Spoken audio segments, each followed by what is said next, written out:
성경 말씀 레위기 26장 40절에서 46절입니다. 그들이 자기 죄와 그 10주의 죄와 및 그들이 나를 거스린 허물을 자복하고 또 자기들이 나를 대항하였으므로 나도 그들을 대항하여 그 대적의 땅으로 끌려갔음을 깨닫고 그 할례받지 아니한 마음이 낮아져서 그 죄악의 형벌을 순히 받으면 내가 야곱과 맺은 내 언약과 이삭과 맺은 내 언약을 생각하며 아브라함과 맺은 내 언약을 생각하고 그 땅을 권고하리라. 그들이 나의 법도를 싫어하며 나의 규례를 멸시하였으므로 그 땅을 떠나서 사람이 없을 때에 땅이 황폐하여 안식을 누릴 것이요 그들은 자기 죄악으로 형벌을 순히 받으리라. 그런즉 그들이 대적의 땅에 거할 때에 내가 쓸어버리지 아니하며 미워하지 아니하며 아주 멸하지 아니하여 나의 그들과 세운 언약을 피하지 아니하리니 나는 여호와 그들의 하나님이 됨이라. 내가 그들의 하나님이 되기 위하여 열방의 목전에 애굽에서 인도하여 낸 그들의 열주와 맺은 언약을 그들을 위하여 기억하리라. 나는 여호와니라. 이상은 여호와께서 시내산에서 자기와 이스라엘 자손 사이에 모세로 세우신 규례와 법도와 율법이니라. 아멘. 시편 119편 71절에 보면 고난당한 것이 내게 유익이라. 이로 인하여 내가 주의 율례를 배우게 되었나이다 라고 시편 기자는 말씀하고 있습니다. 우리는 이 말씀을 통해서 고난이 유익이다, 고난이 축복이다 라는 말씀을 알고 있습니다. 사실 고난 자체가 유익이 되고 또 고난 자체가 축복이다 라는 것은 앞뒤가 안 맞죠. 그럼에도 불구하고 우리가 고난을 축복이다, 유익이라고 하는 것은 그 고난을 통해서 하나님이 주신 은혜와 복이 있기 때문에 그랬습니다. 저는 이 시대가 어떤 부분에서는 고난당한 것도 있고 또 부유해지는 것도 있습니다. 어떤 부분에서 우리는 부유해지는 것이 모두 다 하나님의 축복이라고 말을 하지만 저는 고난도 결코 하나님의 형벌이 아닌 우리 각자에게 주신 하나님의 은혜다라고 말하고 싶습니다. 우리가 고난은 두 가지로 구분할 수가 있습니다. 우리가 믿음 생활을 잘해도 때로는 고난이 올 수가 있습니다. 믿음 생활을 더 하면 더 할수록 우리에게 형통한 것도 있고 또 평탄한 길도 있지만 반대로 우리가 믿음으로 살려고 하기 때문에 생각지 않은 고난과 또 어려움을 당할 때가 있습니다. 우리가 사도행전에 보게 되면 이 사도들의 고난은 그들이 어떤 잘못을 해서 고난을 당하기보다는 그들이 믿음으로 복음으로 살려고 했기 때문에 고난을 당했다라고 볼 수가 있습니다. 그러나 사도들은 그 고난 앞에 낙심하거나 절망하지 아니하고 오히려 그 고난을 기뻐했다라는 것을 볼 수가 있습니다. 사도행전 5장 40절과 41절에 보면 그때 당시 종교 지도자들이 여러 사도들을 불러들여 채찍질하며 예수의 이름으로 말하는 것을 금하고 놓으니 사도들은 그 이름을 위하여 능력받은 일에 합당한 자로 여기심을 기뻐하면서 공회 앞을 떠나니라 그랬습니다.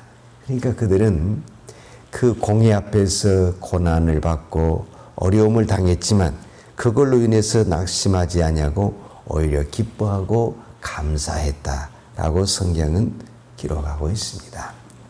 우리가 잘 아는 사도행전 7장에 나온 스데반 집사도 돌에 맞아 죽어가는 그 순교의 현장에서도 그들이 그 사람들을 용서하고 그 사람들을 축복할 수 있었던 것은 그 고난을 통해서 스데반의 영적인 눈이 열리고 하나님 우편에 서 있는 예수의 그리스도를 보았기 때문에 이러한 현상이 나타났다라고 볼 수 있습니다.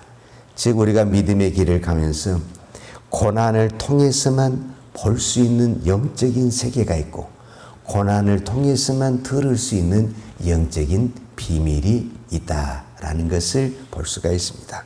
그래서 때로는 우리에게도 하나님은 고난을 통해서 그 고난 속에서 몸부림을 칠 때 우리의 영이 열리고 우리의 마음이 열리고 우리의 귀가 열려서 하늘의 놀라운 비밀을 깨닫고 하늘의 뜻을 깨달을 때가 있습니다.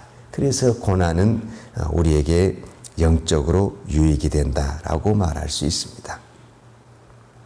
반대로 우리가 또 고난을 당하는 것은 하나님의 율법과 말씀을 떠나서 우리의 생각과 우리의 고집대로 갔을 때 하나님이 우리에게 주시는 고난이 있습니다.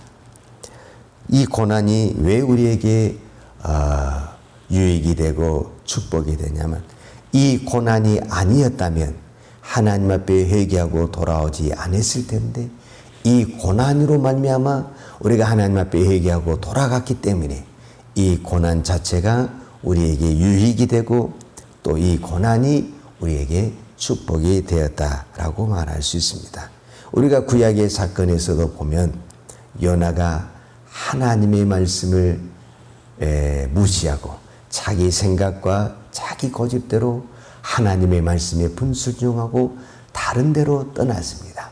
그러나 그 요나에게 찾아온 말로 표현할 수 없는 고난을 통해서 그는 하나님 앞에 회개하고 다시 한번 사명감을 깨닫고 하나님의 사명을 감당하는 위대한 선지자가 되었다라는 것을 볼 수가 있습니다.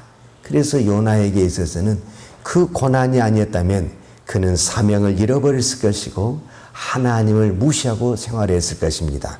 그러나 그 고난을 통해서 요나는 사명감을 깨닫고 하나님 앞에 위대하게 쓰임받는 하나님의 선지자가 되었습니다.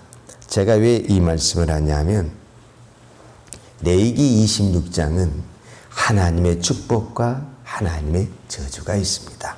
하나님의 축복은 그들이 여호와의 율법을 지켰을 때 하나님께서 주신 축복이고 그 다음에 하나님의 저주는 그들이 하나님의 법과 하나님의 규례와 하나님의 율법을 떠났을 때 하나님이 징계하는 내용입니다.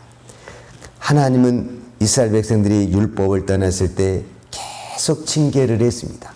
그 징계를 통해서 돌아오기를 기다렸습니다. 그러나 끝까지 이스라엘 백성들은 하나님 앞에 돌아오지 않았습니다. 그래서 하나님도 마지막으로 최종적으로 어떤 결정을 내리게 되냐면 이스라엘 백성이 애굽에서 나와서 가나안 땅에 들어갈 때 가나안의 사람들이 죄가 너무 포악해서 그 가나안 땅이 그 사람들을 토해내고 이스라엘 백성들이 가나안 땅을 들어갔습니다. 그런데 이번에는 이스라엘 백성들이 너무너무 하나님 앞에 죄를 짓고 하나님의 율법을 떠나서 결국은 이 가나안 땅에 있는 땅이 이스라엘 백성을 토해내서 이스라엘 백성들이 그 땅에서 쫓겨나고 바벨론 포로로 끌려가는 그러한 현상이 나타났습니다. 그들은 하나님의 말씀을 무시했습니다. 안식일을 지켜라, 안식년을 지켜라, 희년을 지켜라, 하나님의 법을 지켜라 그랬는데 그들은 이 법을 다 무시하고 자기 마음대로 생활을 했습니다. 그러나 우리가 이 말씀을 통해서 다시 한번 깨달을 수 있는 것은 하나님의 말씀은 반드시 이루어집니다. 내가 하나님의 말씀을 안 지킨다고 해서 하나님의 말씀이 안 지켜지는 것은 아닙니다. 하나님은 하나님의 방법으로 하나님의 말씀을 이루어 가시고 하나님의 말씀을 지켜간다라고 말할 수 있습니다.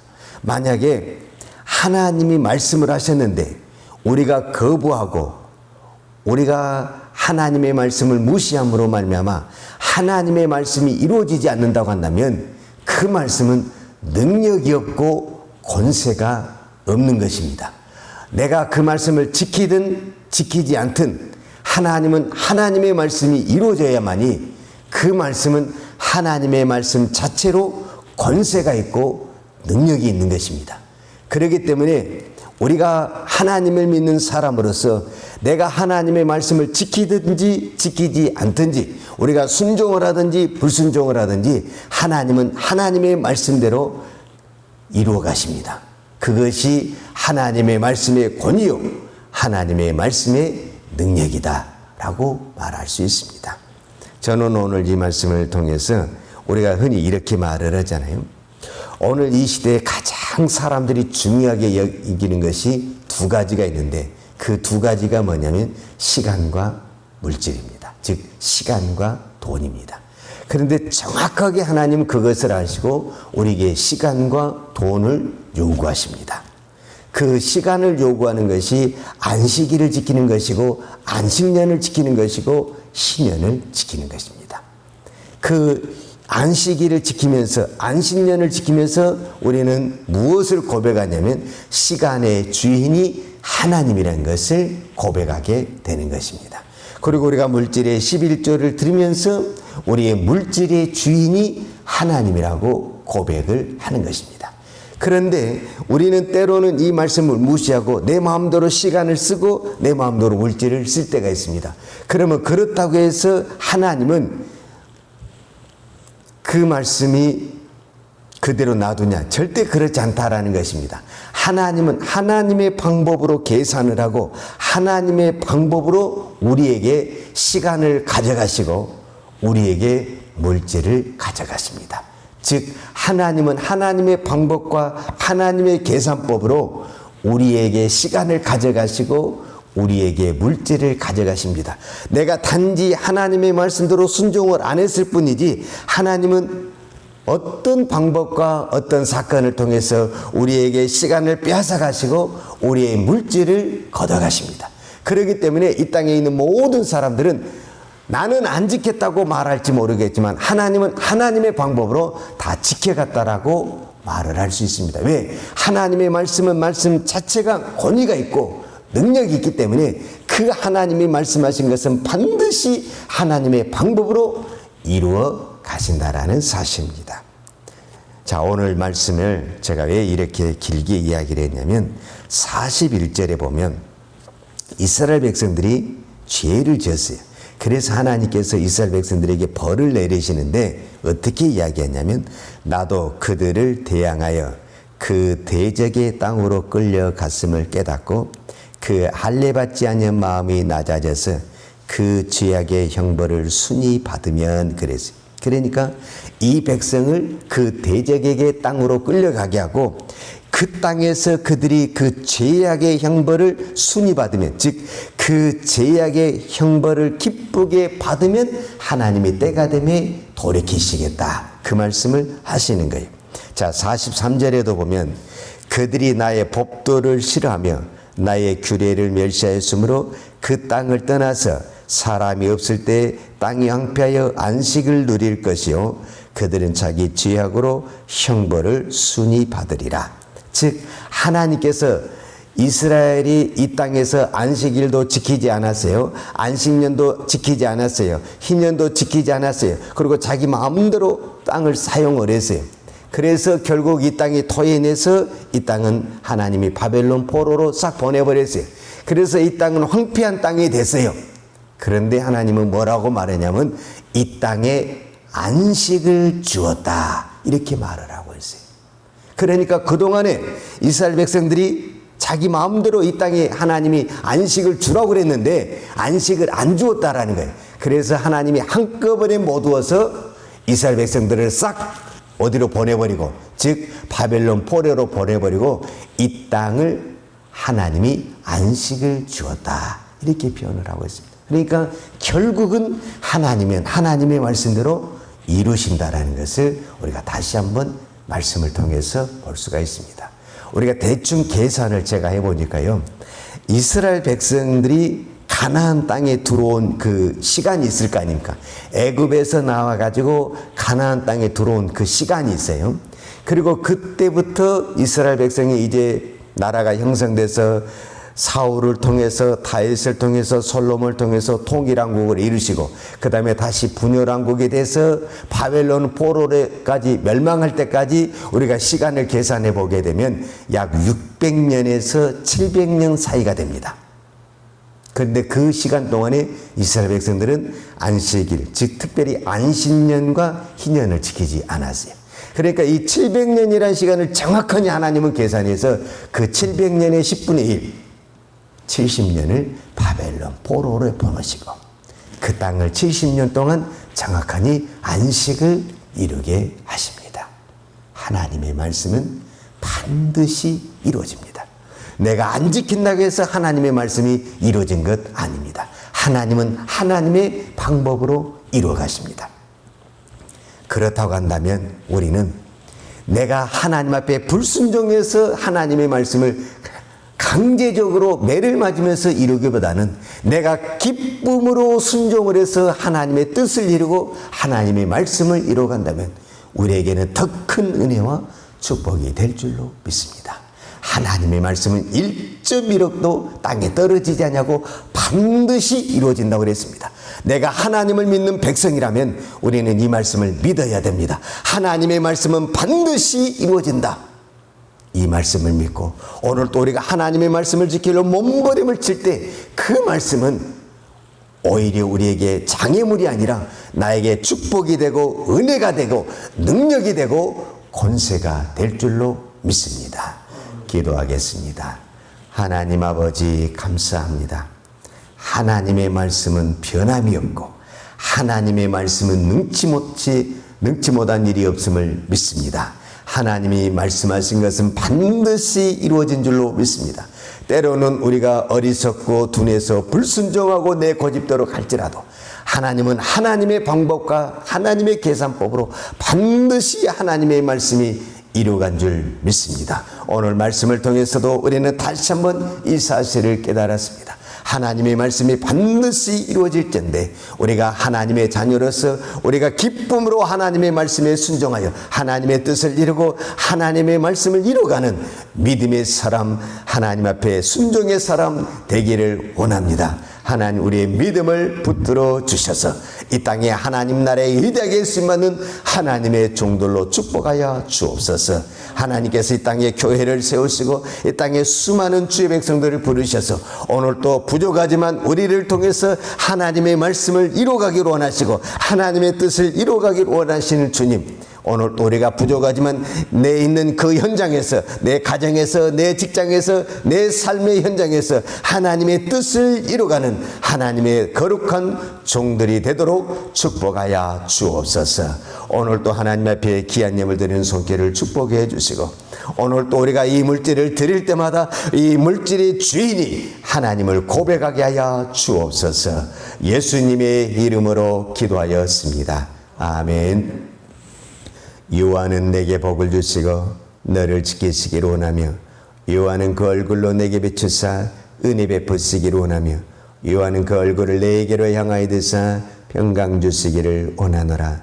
이제는 우리 주 예수 그리스도의 은혜와 아버지 하나님의 그 크신 사랑과 성령님의 풍성한 은혜가 오늘도 오직 하나님의 말씀에 순종하여 하나님께만 영광을 돌리기로 원하는 사랑하는 주의 종들 머리머리 예와 특별히 이 나라의 민족과 한국 교회 위에 온 열방에 나가서 하나님의 복음을 증거하는 선교사님들 이해와 사랑하는 주의 자녀들 머리머리 이해 이제로부터 영원토록 함께 있을지어다. 아멘.